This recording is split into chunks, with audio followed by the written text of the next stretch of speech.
భారతదేశాన్ని ఏ విధంగా ముందుకు తీసుకెళ్లాడు, అలాగే 5 సంవత్సరాలు 2014 నుంచి 19 వరకు చంద్రబాబు నాయుడు గారు ఆంధ్రప్రదేశ్ రాష్ట్రానికి ఎంత మేలు చేశాడు.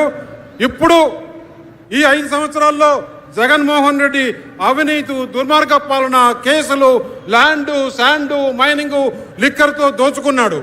దోచుకున్నది కాకుండా కార్యకర్తలు, ప్రతి పార్టీ కార్యకర్తలు ఎవరైతే ప్రతిపక్షంలో ఉన్నారో వారందరిపైన కూడా కక్ష కట్టి వారిపైన కేసులు పెట్టాడో, ఎవరైతే ఈ అవినీతికి పాల్పడిన అధికారులు, వారి మంత్రులు, ఎమ్మెల్యేలు, ముఖ్యమంత్రి వారికి సహకరించిన ప్రతి ఒక్కరిని కూడా ఈ కూటమి వదలదు.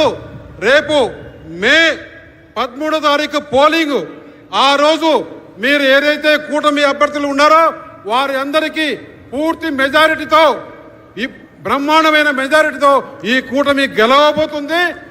13 అయిన తర్వాత 4వ తారీఖు కౌంటింగ్. 4వ తారీఖు కౌంటింగ్ అయిన తర్వాత అటు భారతదేశానికి 3వసారి మన ప్రియతమ ప్రధానమంత్రి నరేంద్ర మోడీ గారి ప్రమాణ స్వీకారం చేస్తారు. అలాగే ఇక్కడ మన ఆంధ్రప్రదేశ్లో ఈ కూటమి ప్రభుత్వం నారా ముఖ్యమంత్రి చంద్రబాబు నాయుడు గారు ప్రమాణ స్వీకారం చేస్తారని చెప్పేసి తెలియజేస్తున్నా.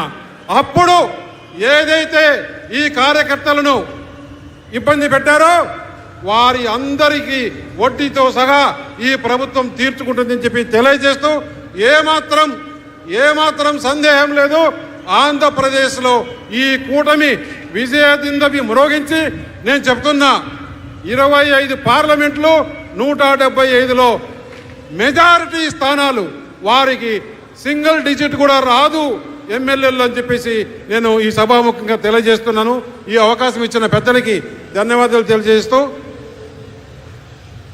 నమస్కారాలు తెలియజేస్తున్నాను. థ్యాంక్ యూ రమేష్ గారికి.